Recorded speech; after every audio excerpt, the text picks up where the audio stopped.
नमस्कार विद्यार्थी मित्रांनो, आज आपण इयत्ता 10वीतील लँग्वेज स्टडी या भागाचा अभ्यास करणार आहोत. Gerund. When the ing form of a verb is used as a noun, it is known as a gerund, a verbal noun.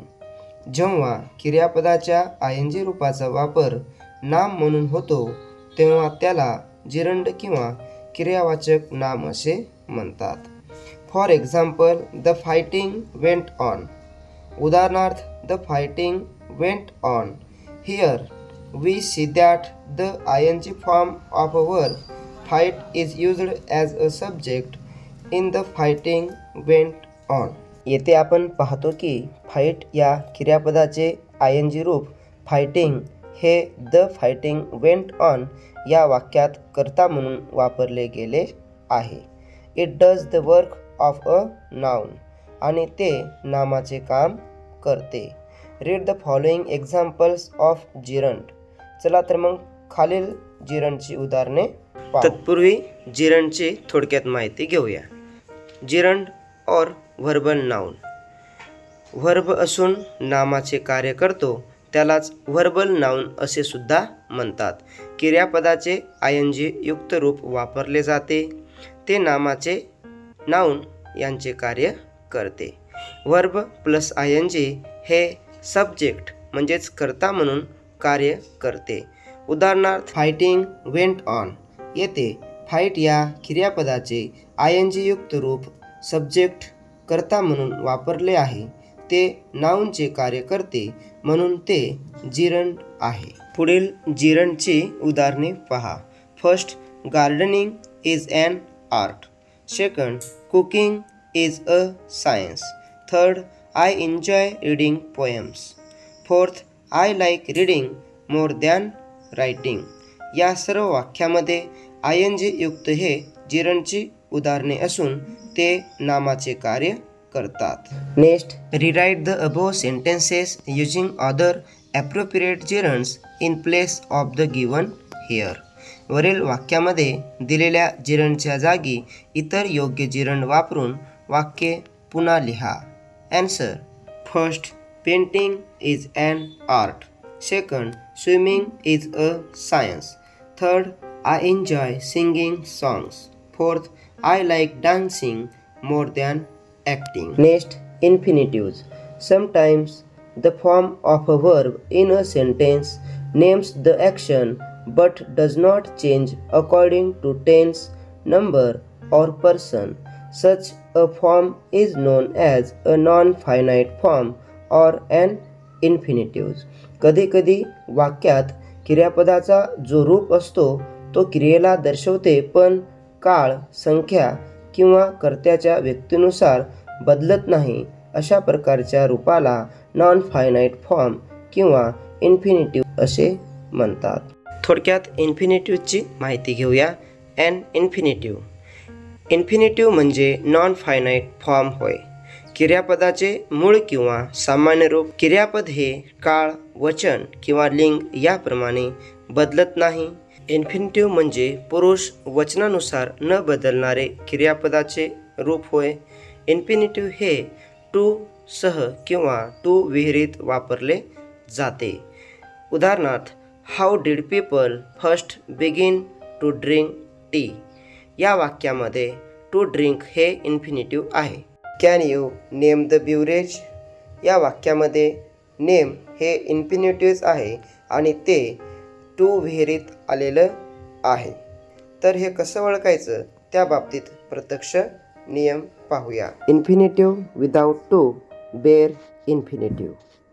May, can, could, shall, should, will, would या modal auxiliary verb नंतर येणारे verb हे infinitive असतात.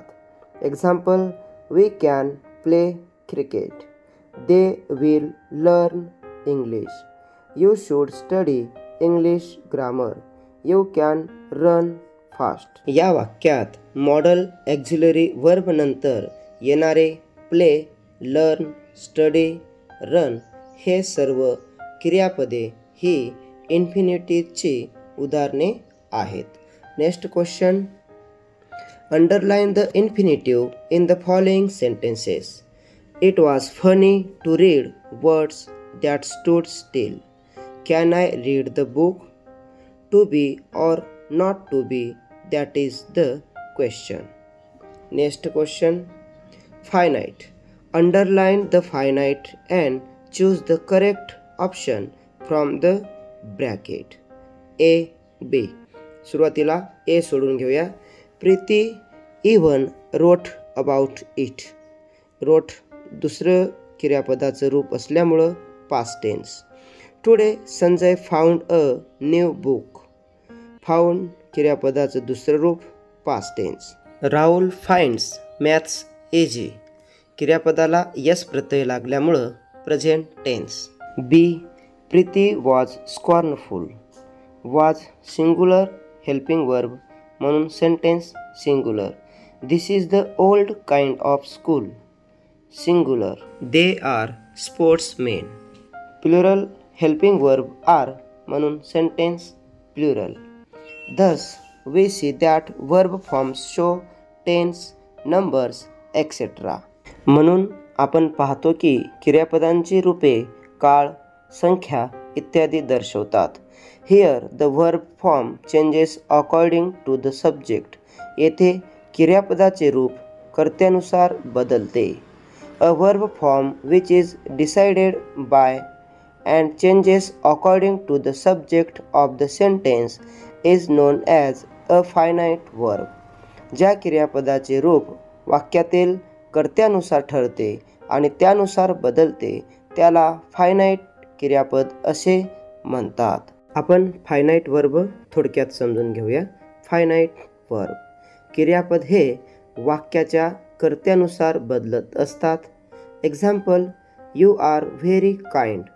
If the subject you is changed to she. जर तू या सब्जेक्टऐवजी शी हे subject घेतले तर. Answer, she is very kind. Next question. Now change the verb form according to the change in the subject. First, I don't know. Change I to she. Answer, she doesn't know. My father knows. Change my father to we. Answer, we know. Third, I am following in your footsteps. Change I to he. Answer, he is following in your footsteps. Next question. Underline the gerund present participle infinitive in the following sentences. खालील वाक्यातील gerund present participle आणि infinitive यांना अधोरेखित करा. A. Setting goal may appear easy, but it is quite challenging. Answer, gerund setting, infinitives easy, present participle challenging. Next, quantifying goals provide specific ways to track progress. Answer, gerund quantifying, infinitive to track. Next, C. It is important to create goals that are within a current skill set or area of expertise. Answer, infinitives to create. Next, D. We need to bring down live images down to earth and plan to execute our strategies. Infinitives to bring down, to execute. Next, E. Finding the right footing, precisely mastering the skills and getting to the next place all depend on how we approach and tackle the problem. Gerunds finding, mastering and getting. Next question. Classify the following words in their respective columns. खालील शब्दांचे त्यांच्या संबंधित स्तंभामध्ये वर्गीकरण करा. Firstly शब्द वाचूयात. Tackle, trumpet, directly, execute, aggressive, natural, absence, exactly, achieve, clearly, imagination, precisely, create, important, expert, specific, of, if, and, oh, from, we, but, it. Answer पाहूयात. Noun trumpet, absence, imagination. Adjectives aggressive, natural, important, specific, expert. Adverbs directly, exactly, clearly, precisely. Verbs tackle, execute, achieve, create. Pronouns we, it. Preposition of, from. Conjunction and, but, if. Interjection o. Next question changing word class. सविस्तर माहिती पाहूया. Changing word class म्हणजेच शब्दाची जात बदलणे. Sometimes a word can be used as both a verb and a noun without adding any prefix or suffix. This is called a change of word class. कधीकधी एखादा शब्द व्हर्ब किंवा नामाचे कोणताही prefix किंवा सफिक्स न लावता काम करतो तेव्हा त्यांना चेंज द वर्ड क्लास असे आपण म्हणतो. Changes of word class from verb to noun. Read the following sentences. First, I can run faster than him. मी त्याच्यापेक्षा अधिक जलद धावू शकतो. First sentence run used verb. Run म्हणजे धावणे, वर्ब म्हणून काम करतं. Second sentence India has to score 10 more runs to win the match. सामना जिंकायला भारताला आणखी 10 धावा करायच्या आहेत. Second sentence run use noun. रनचा नाउन म्हणून वापर केला आहे. रन म्हणजे धावा. Next question I doubt he will come to my party. Doubt वर्बचं काम करतं. Second I have a doubt about this answer. Doubt noun. Different. First sentence doubt is an action. In the second sentence doubt is a thing. Next similarly, laugh, walk, catch, throw, turn या क्रियापदांचा वापर करून नाउनमध्ये त्यांची जात बदला.